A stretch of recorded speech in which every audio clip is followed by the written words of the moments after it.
Everything you think you know might be completely wrong. Sorry for being dramatic. But that's how one of the most important philosophers in history started his entire system of thought.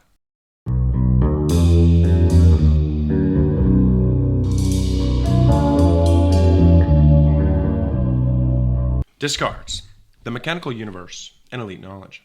René Descartes looked at everything people believed, everything they took for granted, everything the authorities told them was true. And he said, what if it's all nonsense? But the twist we're going to look at is, what if this radical doubt didn't lead him to democracy or equality? What if it led him to something much more elitist and hierarchical than anything we'd accept today? We're about to discover how the father of modern philosophy accidentally created the perfect intellectual justification for rule by a thinking elite. Which just means an aristocracy, by the way. Also, why his ideas about who can really know truth versus who just follows along might be more relevant today than ever before. The man who doubted everything. Close your eyes and imagine an evening in the year 1637. René Descartes is sitting in a fire in Germany. He's having what might be one of the most important philosophical moments in Western history. He's looking around at all the chaos of his time, like religious wars tearing Europe apart. These ancient authorities are being questioned, and basically the whole medieval world is falling apart. In this, he realized something that changed everything. All of these conflicts, this chaos, it's happening, wait, because nobody actually knows what they're talking about. All right, so people are killing each other over beliefs they inherited from their parents, ideas they never questioned, and authorities, again, they never examined. So Descartes does something radical. He decides to doubt absolutely everything. Not because he's a skeptic who thinks nothing can be known, but because he wants to find something, anything, that can't be doubted. Something so certain, so undeniable, that you can build an entire system of knowledge on top of it. He starts by doubting his senses, which he says deceive him all the time. He doubts mathematicians. He thinks that maybe they are evil demons, tricking him into thinking 2 + 2 = 4. I agree. And he doubts the existence of the external world. Maybe it's all a dream. He doubts everything until there's only one thing left that he can't doubt. The fact that there's a doubt, that he's thinking. I think, therefore I am, and everything else is an illusion. But the fact that there's a thinking thing doing the thinking, well, that has to be real. The birth of the thinking elite. Okay, now here's where it gets interesting for our story. Descartes doesn't stop with, I think, therefore I am. He keeps going. And what he discovers is that not all thinking is created equal. He says there are clear and distinct ideas, the kind of crystal clear insights that hit you like lightning and leave no room for doubt. These are things like mathematical truths, logical principles, and fundamental insights about the nature of reality that can be observed or tested. These ideas don't come from the senses. They don't come from tradition. They don't come from what other people tell you. They come from pure reason. But we have a problem. Not everyone can access these clear and distinct ideas.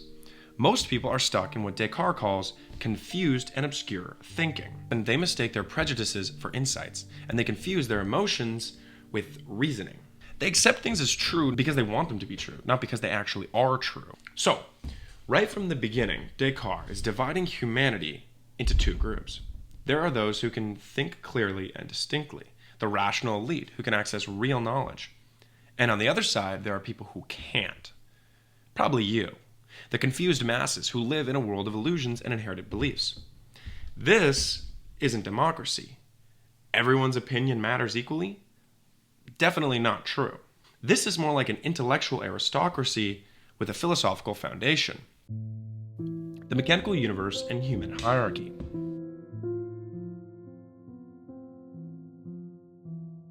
Then, Descartes goes even further.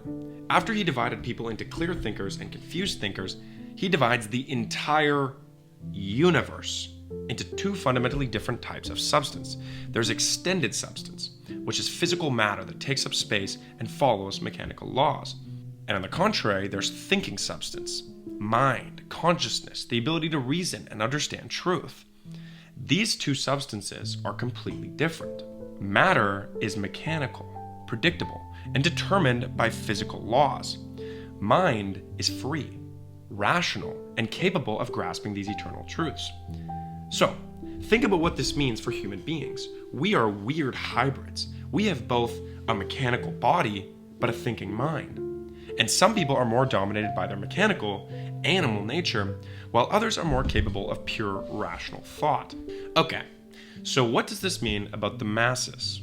Descartes would say, you're basically a sophisticated machine. They react to stimuli, they follow their appetites, and they do what feels good or avoids pain. They can't step back from their immediate experience because they can't think clearly about what's really true. But what does this mean for you, the philosophical elite, the king?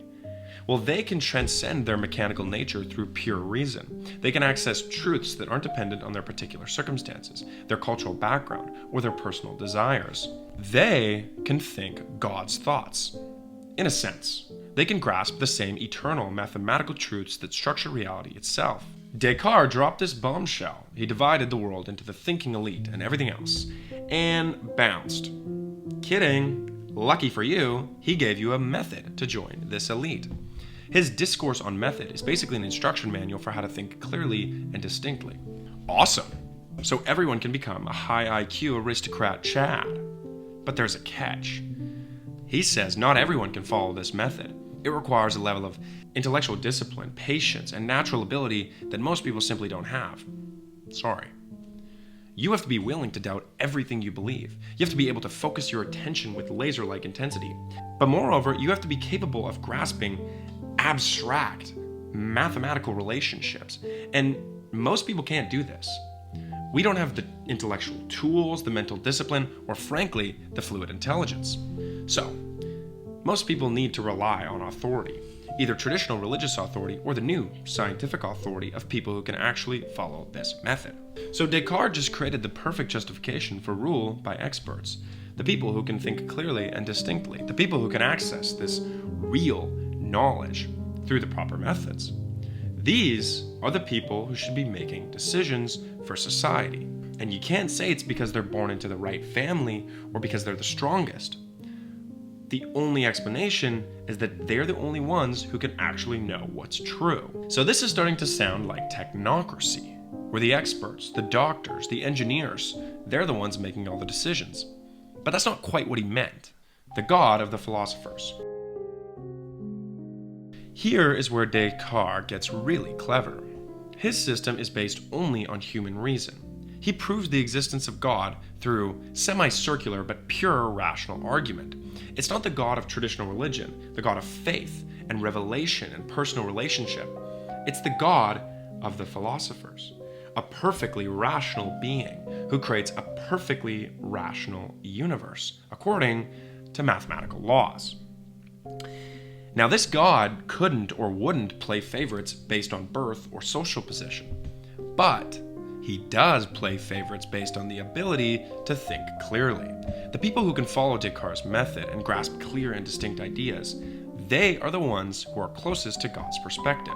They're seeing reality the way God sees it, thinking God's thoughts after him, and everyone else is trapped in confusion and illusion, cut off from the divine truth by their own intellectual limitations. This is a completely different foundation for authority than anything that came before. It's not birth or strength or religious calling. Pure rational insight?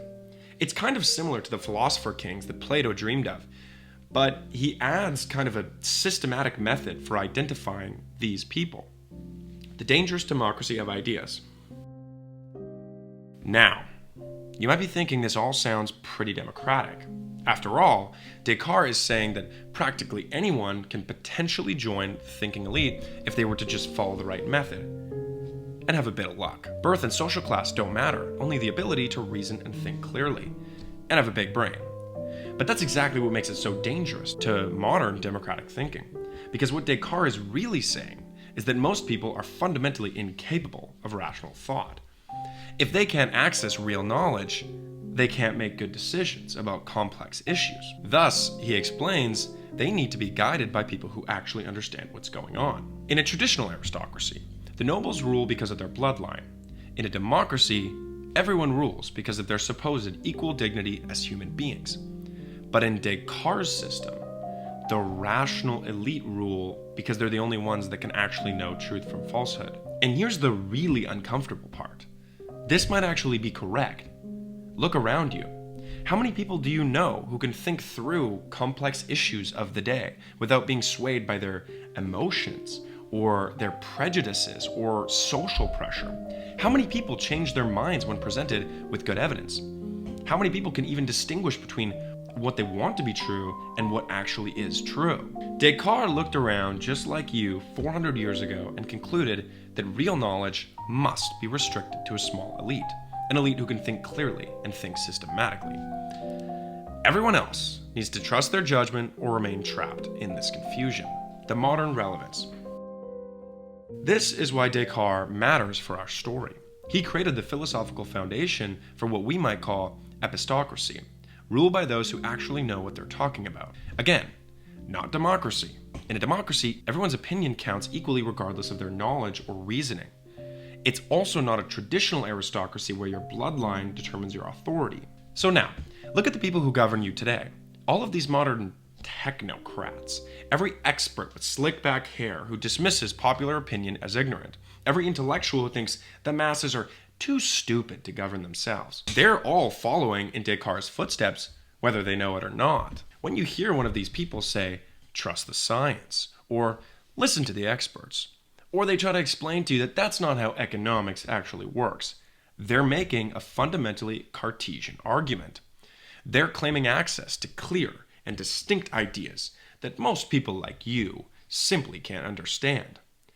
And when you or populists push back and say, well, what about common sense? What about the wisdom of the people? That's not just rejecting the specific policies, but the entire Cartesian framework that divides humanity into those who can think clearly and those who can't. I'm not saying I'm happy about this today or that it's good. Our elites are most definitely corrupt, and most of them are lying. But what they're doing is kind of based. They are there because of the Cartesian framework. And it would make them sick to confront how little that actually has to do with democracy. They obviously would never tell you this, but I'm giving you an entrance ticket into their mind. So do not trust them when they use their favorite precious word, democracy. And especially don't believe them when they say that you put them there. Oh, you put them there by participating in our precious democracy, which they don't even believe in, otherwise they wouldn't be there. Your vote is as valuable as the paper it's printed on, according to the Cartesian framework. Now back to the story. This framework is the foundation that everything else in our series is built on. It's the idea that rational insight creates a natural hierarchy, that some people can access truth while others are trapped in their own illusions. More importantly, the people who can think should be the ones making decisions for everyone else. Okay, if you think you're one of these people, you don't have to be mean to everyone else. You don't have to think that you're better than them as a human being. It's private. And it's really just about recognizing that intellectual abilities are distributed unequally, just like everything else in nature. Shocker. The most important conclusion for our story is that this inequality has profound political consequences. If most people can't think their way through complex philosophical, scientific, or political problems, obviously they need guidance from people who can. So Descartes gave this intuition a systematic philosophical foundation. He showed how radical doubt and clear thinking create an intellectual elite with legitimate authority that can rule benevolently over the confused masses. And he did it all while claiming to base everything on reason rather than tradition or force. The question is, was he right? Are most people really incapable of clear thinking about important issues? And if so, what does that mean for our democracy? These are questions that every thinker in our series grapples with, and they all start from this basic Cartesian insight, that the ability to think is clearly rare, precious, and politically crucial. Next time, we're going to see how one man took this insight and used it to launch the most devastating attack on Enlightenment optimism ever written. An attack that's more relevant today than when it was written some 200 years ago. Thank you.